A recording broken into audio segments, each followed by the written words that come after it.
Listen up, this is me, Dee Snider. Yeah, you know me, and you are watching Heavy Consequence. And on that note, I'm going to crowd surf away. You're someone who's refreshingly outspoken when it comes to social issues, political issues. Having had a fan base for, 40 plus years, do you ever think about alienating a certain percentage of your fans when you go out on Twitter and you take a strong stance on a subject? Or does that never cross your mind? It doesn't cross my mind, because if they are, if they're the kind of people that don't think that a Dee Snider or any kind of creative should be allowed to speak their views and their beliefs freely, just as they do. If they're like that, then you're not really a fan of mine in the first place. So you can go. You may leave. Yeah. And you know what? I get riding the fence, so to speak, staying out of it day to day. But this was a very extreme times. And I was frustrated by my peers that during these extreme times, there really is no place for that. It really is time to speak up for the greater good and to speak out. And, and stand, there's a line in there that's actually directed at my fellow musicians, and it shall remain nameless. I'm not going to out them, even though I famously like to out people, but where I said it's time to take the stage. Meaning, and part of the inspiration for doing this record, by the way, was a social media post. And for those who think that an email, a tweet, a post can't change things, it can, if it's to the right person at the right time. And I was ranting about it's time for people to speak up and push back and fight back. And we've got the extremes, the minorities on either extreme, and there's the loudest in the room. And, we have 10,000 people on our Facebook page. Yeah, that's not an army. It's a parade. There's 7 billion people in the world. Shut the fuck up. Okay. But the people in the other billions are sort of sitting there going, well, I think it'll work out. I hope things will happen for the best. I trust it'll be okay. No, that day, that ship sailed. We're here because we all sat back and trusted and hoped. Okay. So I've been like, I was hammering, and someone said, you got to speak out. And someone said, but what about Dee? We don't all have your platform, and some of us don't have your voice. What are we supposed to do? And I said, well, get behind someone who's speaking up for you. And I said, oh shit, that's me. and that's me. That's my job. And even though I'm happy and healthy and successful, and not really affected by the stuff that's going on in the world, honestly, I'm not in any of those groups that are really widely affected.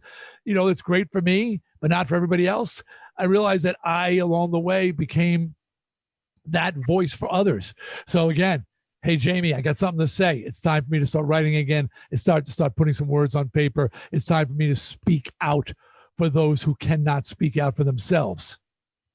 And speaking of one of those issues, there's kind of a debate on shows and vaccination. A lot of concerts are coming back. Bands are announcing tours. Bruce Springsteen's back on Broadway, but he's requiring everyone to be vaccinated. Foo Fighters just played Madison Square Garden. It's sold out, but everyone had to be vaccinated. What's your take on people who say, asking for like this kind of vaccination passport is an invasion of privacy as we go back, as concerts returns, as theater returns? Do you have an opinion on that? Strong. Your chance of making me sick is an invasion of my privacy. So fuck you. Okay. You don't like it? Find your own band. Ted Nugent's out there somewhere. Kid Rock is welcoming you. Okay, you got your handful of people. Enjoy. All right, but you have no right. Just as you don't think I have the right to force you to get vaccinated, well, you don't have the right to infect me in my space. I have the right to choose. Time to choose.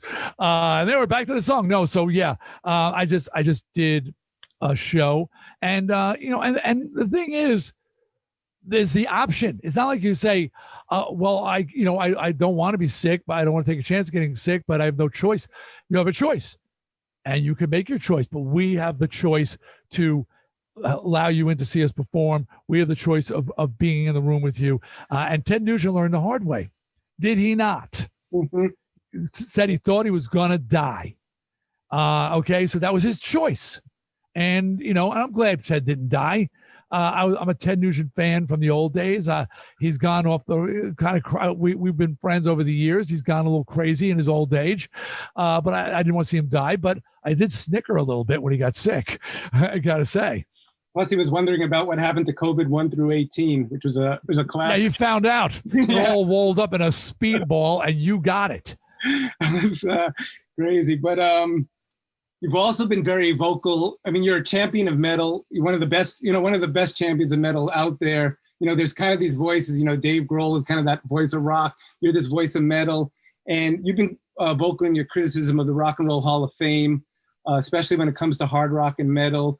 Both Iron Maiden and Rage Against the Machine were passed over this year, even though they were nominees.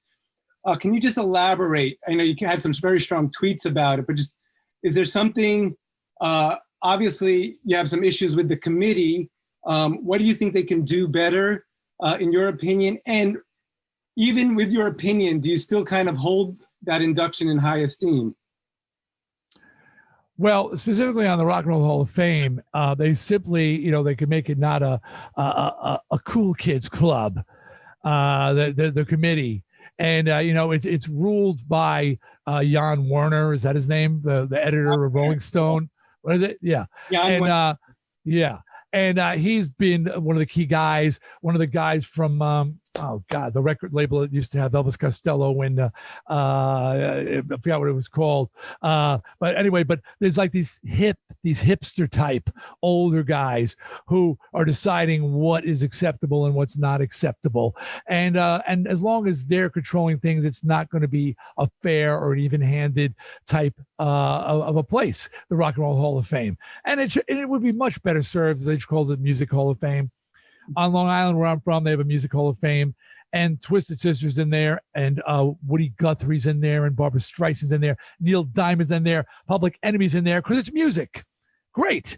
And nobody says a word ever when their inductions happen each year about who's in there, because it's all music. But when you call it the Rock and Roll Hall of Fame, yeah, it's going to bother people when Madonna gets inducted.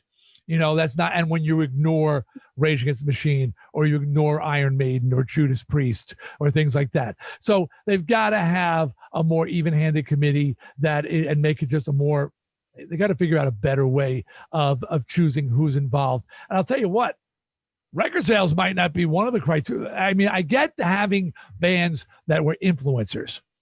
And if that's the case, Hanoi Rock should be in there for sure at this point. And you've got the Velvet Underground. Why wouldn't you have Hanoi Rocks? You got Iggy and the Stooges in there, which they should be. Why not have some of these very other influential bands? But to have bands that sold hundreds of millions of albums that aren't even in the Rock and Roll Hall of Fame, clearly they've got fans, they've got an audience. And you know what? If you've been to the Rock and Roll Hall of Fame, you've been there. It's pretty dead. It's pretty dead. Doesn't do a lot of business because they're not appealing to the mainstream rock audience. They're not putting those bands in there like, well, I don't know. Now I don't know. Mid-Journey may be in there now, but there's plenty of bands. Foreigner, let's say Foreigner, hundreds of millions of records sold. They're not in the Rock and Roll Hall of Fame, yet people like their music. So many bands should be in there, aren't in there. And if they had if they had bands in there that actually sold more records, they'd have more people visiting, I'm sure. Even though I don't think that should be the sole criterion. I don't.